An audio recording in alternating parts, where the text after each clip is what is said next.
안녕하세요. 설교 복귀 시간입니다. 2021년 10월 17일 창조절 여덟째 주일 설교 욥기 40여 장 1절에서 6절을 본문으로 했습니다. 제목은 욥의 회개입니다. 2주 전에 욥을 주제로 한 설교를 했었죠. 2주 전이 아니라 3주 전이군요.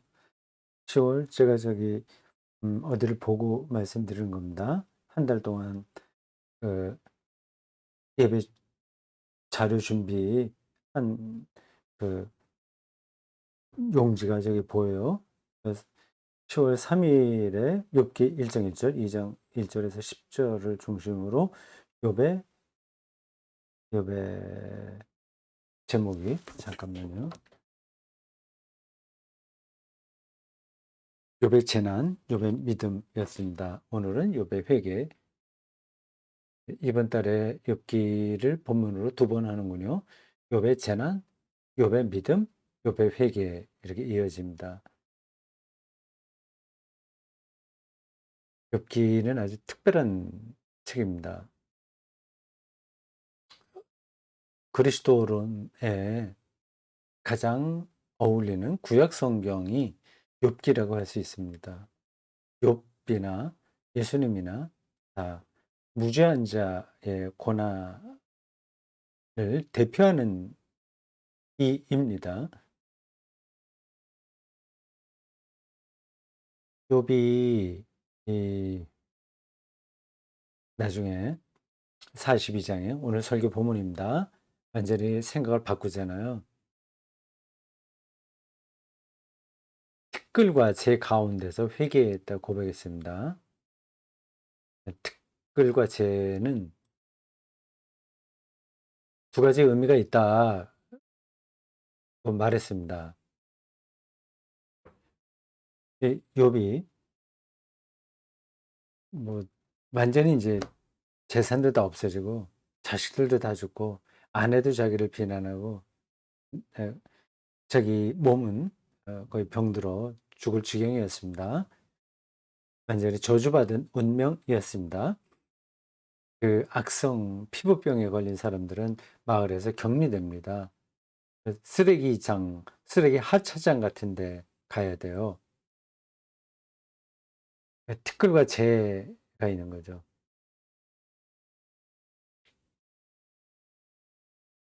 그 욥의 실존이 지금 티끌과 재와 같다는 겁니다.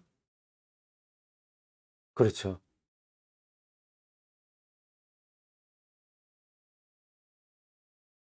그 사람의 운명이 저 바닥으로 이제 떨어진 상태입니다. 근데 거기서 그냥 자포자기 하는 게 아니라 새로운 음, 일이 발생하는 거죠. 반전이 일어나는 겁니다. 완전히 새로운 차원으로 들어갑니다. 그래서 하나는 아, 욥의 실제적인 실존을 가리키는 거고 이 티끌과 재라고 하는 용어가요. 다른 하나는 인간의 궁극적인 미래를 암시한다고 제가 설명했습니다. 우리의 미래가 티끌과 재죠. 다 알긴 합니다. 오늘 설교 전체 주제하고 연관되는 말인데 안다고 해서 그 알의 내용이 실제로 자기 삶의 근거가 되는 일은 쉽지 않습니다. 어쨌든 여기서 그 이야기는 뒤에 설교 뒷부분에 가서 좀 더 정확하게 할 거고요. 여기서는 그 티끌과 재라는 용어가 어떤 걸 의미하냐 하는 것을 설명함으로써 설교 전체 방향을 제시하는 겁니다. 자기 자신을 티끌과 재의 수준으로 끌어내릴 때만 회개할 수 있다. 욥이 완전히 마을에서 격리되고 자기 몸을 기와장으로 긁을 수밖에 없고요. 티끌과 재라는 게 딱 맞아떨어지는 상태로 되지 않았습니까? 그래서 자기가 바닥에 떨어져야만 회개가 가능하죠. 자기가 살아있는 한 회개가 안 되는 건 아니지만 실제적으로 되기는 힘듭니다. 뭔가 자기가 할 수 있다고 생각하는데 그러면 계속 그걸 붙들게 되거든요.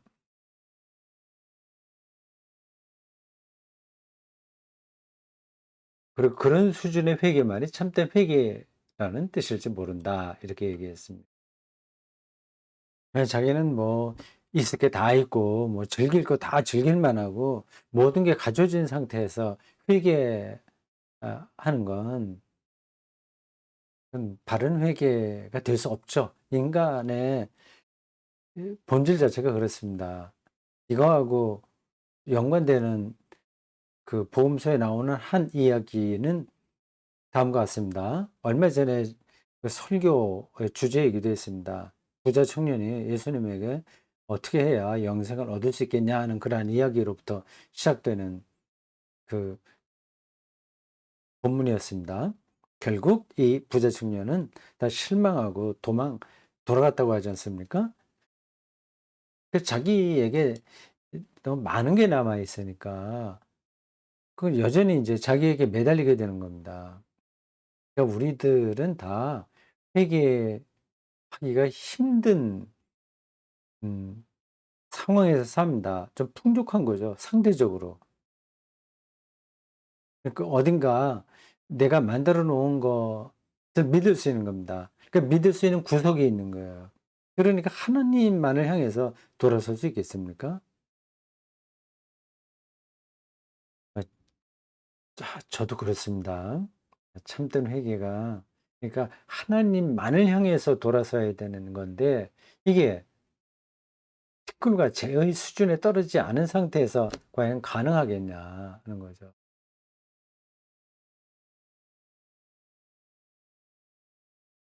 실제적으로는 그렇게 못한다고 하더라도 내가 티끌과 재다는 거를 미리 생각하고 그 안에서 삶의 방향을 찾게 된다면 그럼 인제 완벽한 것은 아니라고 하더라도 상당히 그 회개에 가까운 삶을 살아갈 수 있습니다. 이제 그렇게 실제로 산 사람들이 바로 성자라고 할 수 있겠죠. 그런 사람들이 있습니다. 뭐죠? 제목이? 톤즈, 울지 마라 톤즈라는 영화인가요? 영화가 아니라 방송국에서 만든 프로그램입니다. 특별 제작한 거죠. 어느 이태석 신부인가? 이름이? 그 신부의 그 아프리카 수단에서 활동했던 내용을 담은 다큐멘터리입니다. 얼마 전에 제가 보게 됐습니다. 우연한 기회에. 근데 대단하더라고요. 근데 그런 다큐멘터리는 또 꾸며서 미화할 수 있는데 이건 뭐 그런 흔적이 거의 없어요. 있는 그대로 어, 영상에 담았다는 걸 알 수 있습니다. 의과대학 들어가서 의사가 된 다음에 다시 가톨릭 신학대학에 들어가서 사제가 돼서 수단으로 갑니다. 그 음악도 잘하고, 예, 의술도 있고, 사제고, 이런 인물은 찾아보기 쉽지 않죠. 아주 뛰어난 그런 사람입니다. 마치 그 아프리카 성자 혹은 20세기 성자라고 불리는 슈바이처 박사와 상당히 비슷합니다. 슈바이처 박사도 오르간 연주자, 전문 연주자이고, 신학 박사이고, 의사이고 하지 않습니까? 근데 아프리카에 가서 그들을 치료하는데 거의 자기 인생을 다 보냈죠. 다행스럽게 슈바이처 박사는 오래 살았던 것 같습니다. 몇 살까지인지는 제가 잘 모르지만 이태석 신부는 50살이 되기 전에 막 암에 걸려서 죽습니다. 간암인가요? 네, 그 수단 지역에서 어, 그 그건 제가 다 설명하지 않겠습니다. 그 아무데도 도움의 손길이 없는 사람들을 자기의 모든 걸 바쳐서 돕는 그러한 사람이었습니다. 예, 성자죠. 좀 대단합니다. 그 참된 회개인 거예요. 자기가 가지고 있는 거, 의사, 자격증, 그건 뭐 우리나라에서는 최고 높은 스펙이죠. 그 작곡을 중고등학교 때부터 할 정도로 악기, 음악 잘하고, 그 가족이 뭐 형제들이 9명인가 몇 명인데, 뭐 신부가 2명 나오고 수녀가 몇 명 나오고 한 것 같습니다. 하여튼 뭐 특별한 분들인데, 그런 분들이 많이 있습니다. 그게 이제 회개인 거죠. 우리들은 참 멀었습니다. 자기 이 가지고 있는 게 너무 많은 거예요. 예. 티끌과 재라고 하는 거 좀 기억해 두십시오. 현재 우리의 삶을 티끌과 재로 볼 수 있는 안목이 필요합니다. 예, 우리의 미래는 당연히 티끌과 티끌과 재예요. 발버둥 쳐도 아무 소용이 없습니다.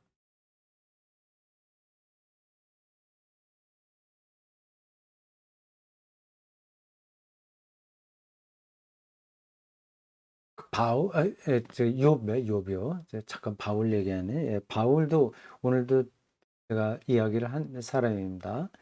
바울 참 대단한 사람이죠. 우리가 뭐 이태석 신부도 그렇지만 그런 대단한 사람들을 흉내내기는 힘듭니다. 그러나 그 삶의 방향이 어떻다고 하는 건 좀 알고 있어야 되거든요. 이 욥이 여태까지는 내가 하나님을 귀로 듣기만 했는데 이제는 드디어 눈으로 봤다. 이렇게 말하지 않습니까? 특별한 표현이죠. 그 발언 외에는 이 욥이 완전히 생각을 바꾸게 되는 이유가 없어요. 그건 설교 시간에 딱 얘기했습니다. 그 듣기만 하다가 이제 봤다. 근데 그게 실제로 뭐를 봤는지는 여기 성경에 말하지 않습니다.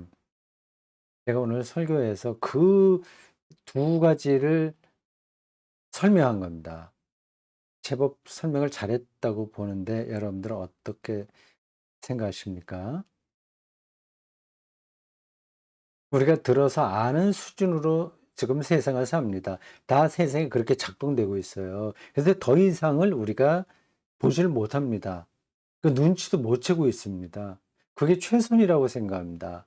들어서 많이 알고 그걸 이용해서 뭐 좋은 일을 할 수도 있고 자기 이속을 챙길 수도 있죠. 그, 그 부분을 삶의 도구화라고 제가 설명했습니다. 도구화요. 이게 철학적으로도 중요한 개념입니다. 도구화. 이 하이데거는 이 자연과학 기술을 도구화로 설명하던데 지금 제가 그거를 자세하게 에, 설명하기는 힘듭니다. 아, 자연을 내가 도구로 이용해서 좀 풍족하고 넉넉하게 살겠다고 하는 게 자연과학이잖아요. 근데 우리가 자연 속에 들어 있어요. 그 자연과학에 들어갈수록 그걸 파괴할수록 아니면 그 에너지를 뽑아낼수록 우리 자신을 파괴하는 겁니다. 아시겠어요? 이게 말이 된다고 생각하세요? 안 된다고 생각하세요? 철학자들은 그렇게 세상을 봅니다. 우리가 과학을 이용해서 뭐 전기도 사용하고 뭐 이거저거 편리한 게 얼마나 많은데 그 과학 발전해서 거기서 우리가 우리의 삶이 더 풍부해진다. 사람들은 그렇게 생각을 합니다. 과연 그런지 안 그런지는 그게 더 시간이 지나가 봐야 압니다. 우리가 자연 속에 있는 거잖아요. 그 자연을 우리가 대상으로 삼고 있긴 있는데 내 자신입니다. 우리가 자연에서 온 거예요. 다 연관되어 있습니다. 그 지구의 속에 있는 석유 다 파서 그걸로 다 쓰고 자동차 굴리고 뭐 AI까지 나왔는데 그 모든 것들이 다 자연 현상을 우리가 이용하는 거 아니겠어요? 우리 자신이 자연인데 그걸 도구화하니까 인간의 미래가 어떻게 되겠습니까? 뭐 아마 이게 실감은 안 날 거예요. 무슨 말이야 지금 과학이 발전해서 인간 수명도 늘어가고 얼마나 편리하고 비행기 타고 여행도 다니고 좋은데 도구화가 우리의 삶을 사실은 파괴하는 겁니다.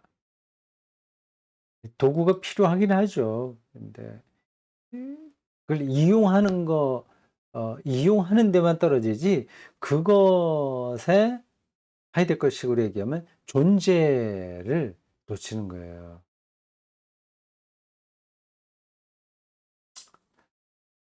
다리 그리고 구 신발 뭐 등등 그런 게 다 도구인데 그게 어떤 의미인지를 그러한 하이데거 같은 철학자들은 아주 완전히 다른 차원에서 설명합니다. 그건 그렇고 삶의 도구화 로 인해서 그래도 교만해지고요. 이익을 챙깁니다. 네. 이게 요즘 제가 설교할 때 법조인들 자꾸만 거론해서 어떤 분들에게 미안합니다. 대구 샘플교회에 그 법조인 자녀를 둔 가정들이 몇몇 있거든요. 그리고 그 외에도 직간접적으로 관계된 분들이 많이 있을 겁니다. 자기 아들이 이제 법조인 뭐 그래요. 근데 이제 우리나라의 그 법조인의 위치가 아주 특이하기 때문에 설교하다가 그런 걸 예로 들어요. 이제 좋은 쪽으로 예를 드는 게 아니라 좀 위험하다. 법 기술자로 떨어질 가능성이 많다. 그런 얘기를 종종 하게 돼서 그 교우들에게 좀 시험 받으면 어떠나 그런 높아심이 들기도 합니다. 저는 그런 건 아니니까 아마 다 이해하실 겁니다. 그러니까 그 법이 도구가 되는 겁니다. 그러니까 그 법이 억울한 사람을 만들어낼 수가 있어요. 그 기술로 이용하면. 그리고 벌을 받아야 될 사람들을 안 주게도 만듭니다. 이 법이라고 하는 게 이상해서. 이 칼과 비슷한 거거든요. 그거를 잘못 사용하면 사 살상 무기가 되고 잘 사용하면 요리를 만들거나 뭐 등등 해서 이용할 수 있는 거 아닙니까? 그 도구예요, 도구. 그거를 잘 사용하기만 하냐? 그렇지 못한 경우가 아주 많은 거죠. 근데 하여튼 아는 거 이건 지식인이거든요. 뭐 저도 지식인입니다. 근데 목사도 자기의 신학 지식, 성경 지식을 그리고 목회 기술을 도구로 사용할 수 있습니다. 그래서 대중들을 선동하는 목사도 선동할 수 있거든요. 대중들을 정치인들만 선동하는 게 아니라 그 대중들 교회 온 사람들이 다 대중들이잖아요. 그들이 원하는 거를 딱 미리 알아갖고 그쪽으로 잘 끌어가는 겁니다. 이게 진리냐 아니냐는 그렇게 중요하지 않아요. 그 대중들의 속성이 그렇습니다. 진리는 그렇게 대중적일 수가 없어요. 자기의 마음에 들면 옳다고 생각하는 겁니다. 마음에 들면.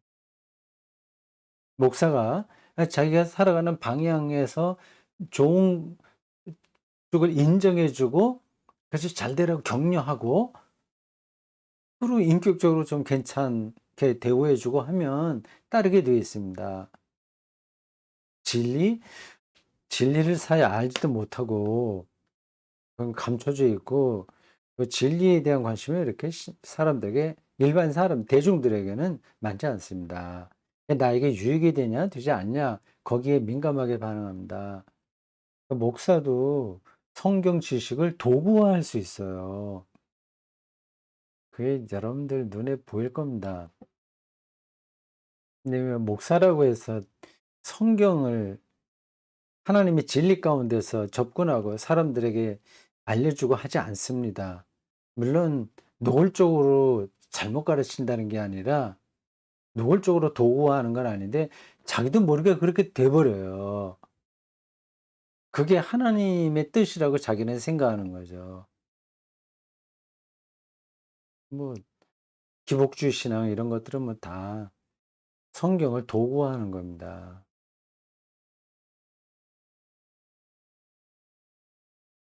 자, 아는 게 많은 사람들이 더 위선적이거나 악하다는 뜻이 아니라 지식이 없는 사람이랑 별 차이가 없다는 겁니다.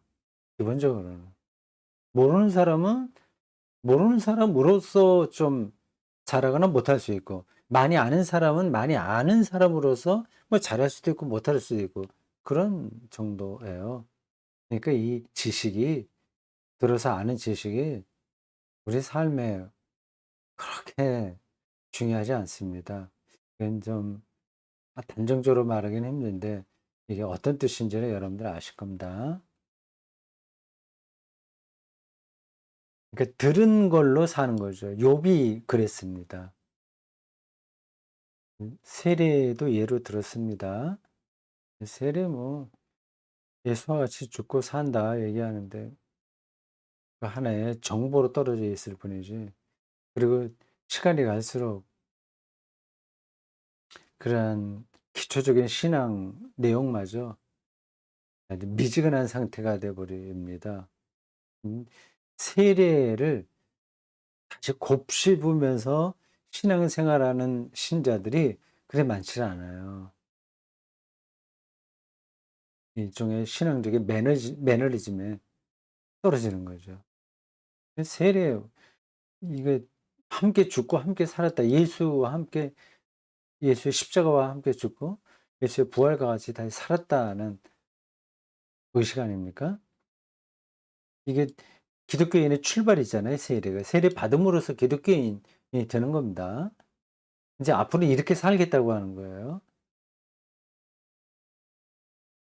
근데 뭐 우리가 그렇게 삽니까? 참.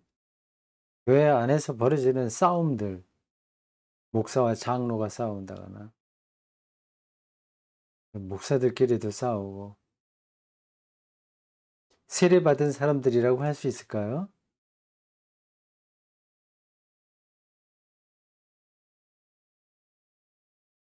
아이 뭐 그런 일들이 뭐 내가 한두 가지겠습니까? 자, 우리가 세례받았다는 증거가 삶에서 전혀 나타나지 않는다는 것은 세례를 귀로 듣기만 한 것이죠. 들은 풍월로 사는 겁니다. 그래서 그 정도 상태에서는 말 잘하고 머리가 좋고 그러면 자기가 잘난 것 같이 생각합니다. 누구를 언쟁으로 이길 수 있어요. 삶의 능력은 없는 겁니다. 욥과 욥의 친구들이 그 욥이 회개하기 이전에 보였던 삶의 태도예요. 이제 점잖고 지혜로웠고 인격적이기도 하고 사람들에게 존경을 받는 사람이었지만 하나님을 눈으로 보지는 못한 겁니다. 본다는 게 뭐냐? 오늘 설교의 핵심이 그건데 듣는 거하고 보는 것 차이를 얘기했습니다. 그걸 제가 설명을 잘 했을까요? 저는 잘했다고 생각하는데 모르겠습니다. 번호 이야기도 했죠. 이건 뭐 제가 여러 번 얘기하는 겁니다. 그래서 설교할 때마다 늘 새로운 이야기는 할 수가 없어요. 단어도 그렇고. 이 돈어라고 하는 것도 여러 번 얘기했습니다. 이게 기독교 신앙의 세계로 들어가는데 중요한 개념이기 때문에 불교 용어지만 인용하는 겁니다. 크게 깨달음. 이런 단어도 젊었을 땐 제가 잘 몰랐어요. 이런 말도 들어보지도 못했고. 그다음에 책을 읽으면서 읽어도 뭐 무슨 뜻이야? 뭐 도노 돈수, 도노 점수 이런 논쟁을 한다고 하는데 그게 무슨 뜻이지? 그래서 감이 잡히지 않았습니다. 근데 어느 순간부터 그런 게 눈에 들어오기 시작했어요. 이게 크게 깨우치는 겁니다. 저게 여기 예로 들었어요. 대나무 숲에서 가을 바람 소리를 들음으로써 기와 지붕에서 기와장에 떨어지는 소리를 듣는 순간에 우주와 자기의 존재론적 신비를 깨닫는 사건이라고 했습니다. 이게 감이 잡히시는지요? 어느 순간에 아 도노는 해탈과 비슷해요. 열반의 상태로 들어가는 거죠. 왠지 자기가 없어지는 겁니다. 소리만 존재하는 거예요.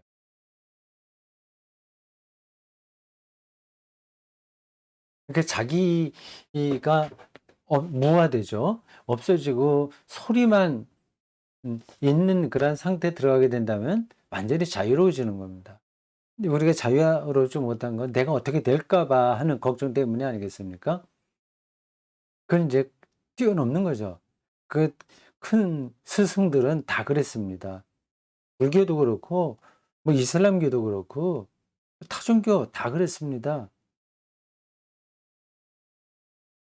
기독교에도 그런 경험들이 구약 성경서부터 계속 신약 성경까지 빼곡하게 쌓여 있습니다. 성경 아니라 그 이후에 2000년 기독교 역사에도 그런 사람들이 많았습니다. 근데 그런 사람들에 대한 경험을 신자들이 잘 이해를 못하는 것 같아요. 막 요한 웨슬레가 올더스 게이트 거리에서 크게 회심했다고 하는 사건이 감리교회와 감리교회에 같은 뿌리를 둔 성결교회에서는 중요한 사건입니다.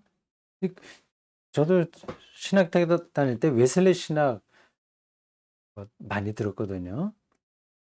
그 필수로 들어야 됩니다. 그렇게 회개했다, 회심했다, 뭐 어거스틴도 그런 회심이 있다고 하는데 그게 '아 인제 예수 잘 믿기로 했는가 보다. 자기가 잘못한 걸 이제 회개한 거네.' 이런 정도로 생각했습니다. 그게 아닌 거예요. 자기가 없어지는 경험입니다. 도노예요, 도노.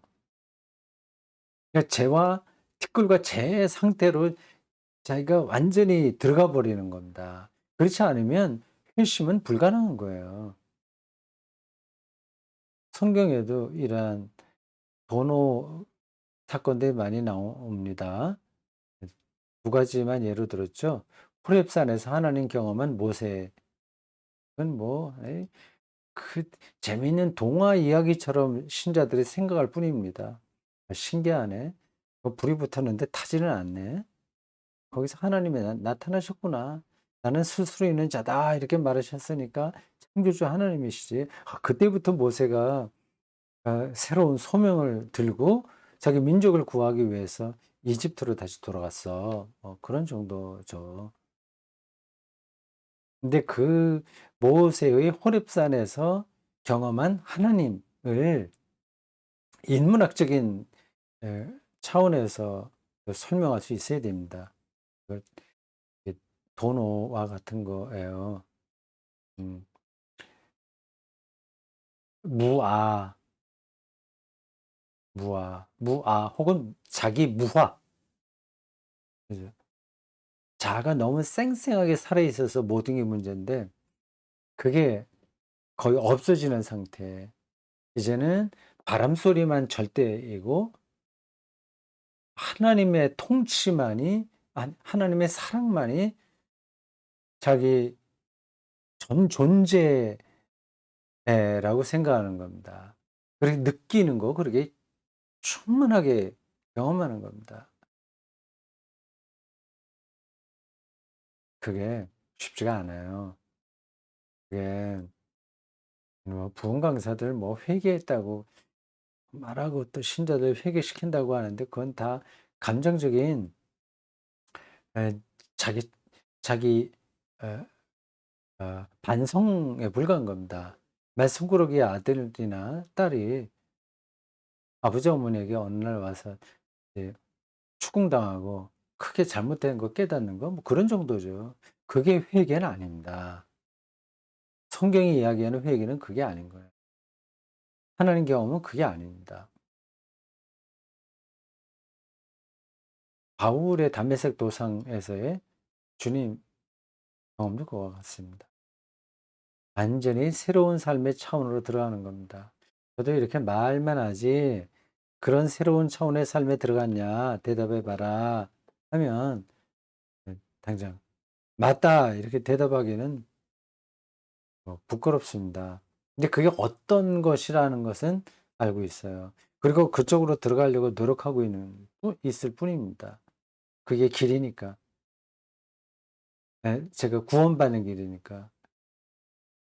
그것 아니면 그냥 음 인격 수양, 종교적 소양이 풍부해지는 것 정도, 그 정도 수준인 거예요. 그 안으로 들어가지 못하게 되면. 뭐 그것도 나쁜 건 아닌데 늘 한계가 있습니다. 계속해서. 그걸 뛰어넘기도 쉽지는 않고요. 꾸준하게 가야 되기도 하고 돈 5이기도 하고 돈 5에다가 점수 천천히 더 수행을 해야 된다. 그럴 수도 있고 그러니까 개인에 따라서 다릅니다. 근데 그 차원이 있다고 하는 건 여러분들이 알고 계셔야 될 겁니다. 아, 어린아이들이 어른들의 세계를 모르는 것처럼 우리도 그 영적으로 성숙한 사람들의 세계를 모를 수 있어요. 그러면서 아는 척하는 거죠. 목사들도 모를 수 있습니다. 그 성경에 나와 있듯이 소경이 소경을 인도하는 일들이 예수님 시대만이 아니라 지금도 마찬가지입니다. 그걸 모르는 거예요. 이제 아는 것도 중요하고 그 안으로 뚫고 들어가는 게 더 중요한데 뚫고 들어가는 건 둘째치고 알지도 못하는 겁니다. 이게 어떤 뜻인지를.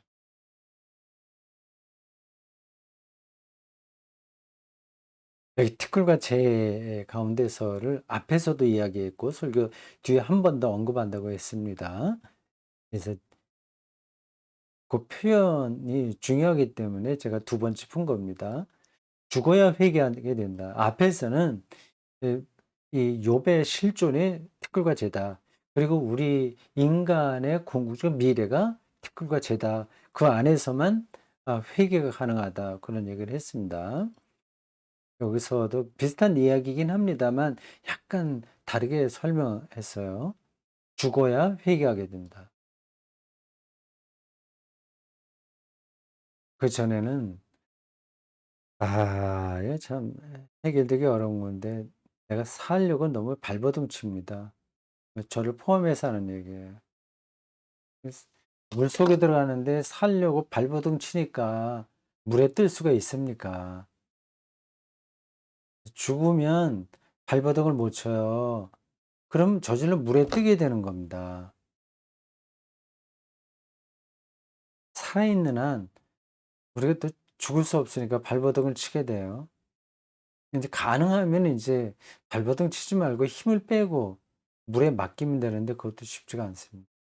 근데 죽게 되면 그때는 자기가 아무리 발버둥 치려고 하더라도 못하니까 그때는 이제 회개하게 되는 겁니다. 그때는 순종 사건이 일어나죠. 그것도 앞 설교 어디서 한번 얘기했던 것 같습니다.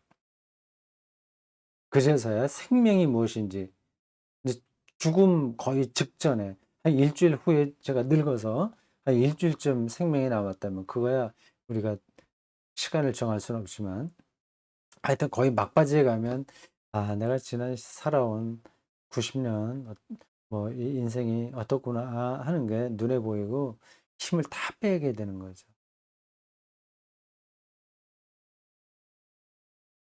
그래도 그때까지 꾸준하게 수행하지 않으면 절감하지 못합니다. 그냥 어울려서 그냥 뭣도 모르게 죽음도 준비하지 못하고 그냥 어쩌다가 그냥 그래 죽게 되는 겁니다.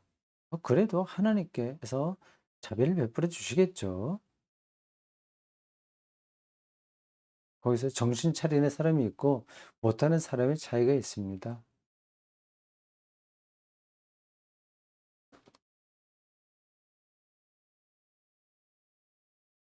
자,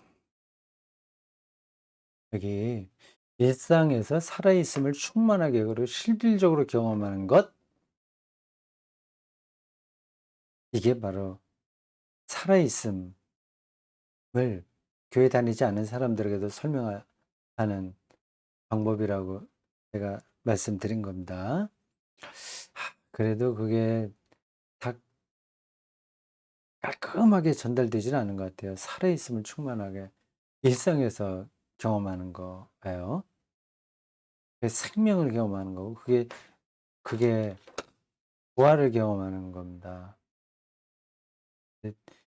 빅뱅 이후 140억 년 내외 시간 역사가 지나갔는데 이, 이 지금 여기서 일상에서 그 빅뱅의 빛을 우리가 볼 수 있고 느끼고 세상 마지막 때에 간 일어날 일들이 이미 여기까지 연결되어 있다고 하는 거를 좀 생각도 하고 이해하고 그걸 받아들이는 겁니다. 그때 이제 살아있는 거죠. 지금 한순간이지만 이 순간이 빅뱅과 세계 종말까지 다 연결되어 있다는 것을 아주 리얼하게 충만하게 느끼면 그게 이제 살아있는 겁니다. 그게 살아있다는 게 뭔지를 아는 겁니다.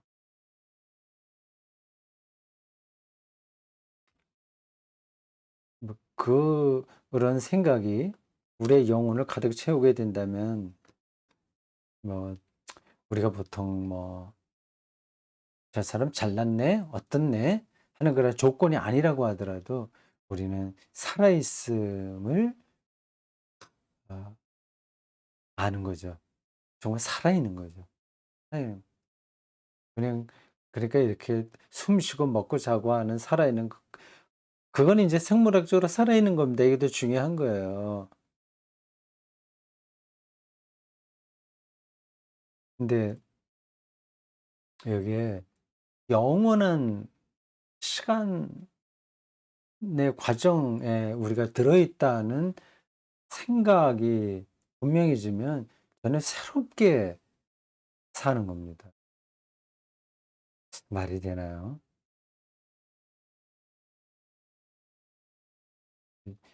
자기가 그걸 느낀다면 고독해도 뭐 문제가 안 되지.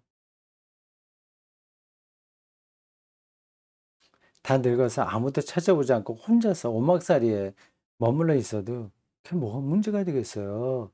아, 그게 영원한 생명의 과정에 다 연결되어 있는데 자유로운 겁니다. 세상이 환해지죠.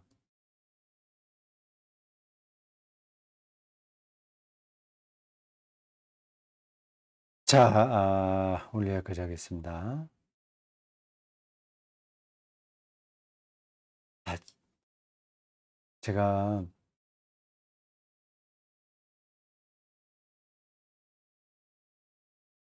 설교를 평생 했는데 거의 이제 마칠 때가 다 됐어요. 확실히 마칠지 아닐지 모르겠는데 설교를 할 기회는 이후에도 좀 주어질 수도 있겠죠. 근데 어쨌든 아, 공식적으로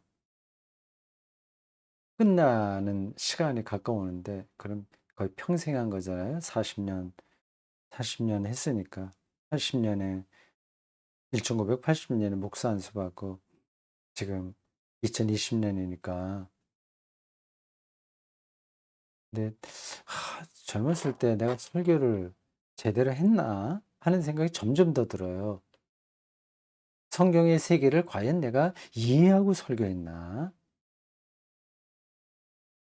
그런 좀 의심이 좀 드는 거죠. '내가 뭣도 모르고 설교한 거 아닌가?' 하는 거죠. 그 말은 지금 이제 이 나이쯤 되니까 거의 저도 수행하다시피 목사에게 신학자 얘기를 걸어왔잖아요. 뭐 부족한 부분이 많이 있으나 하여튼 그렇게 수행하듯이 하여튼 어느 한순간도 쉬지 않고 계속해서 왔는데 이제야 성경의 세계가 좀 더 밝게 보여서 인제 그런 말씀을 드리는 겁니다. 나름으로는 참 말년에 그런 게 더 잘 보여서 '즐겁다.' 네 생각합니다. 자 다음 주일도 뵙겠습니다.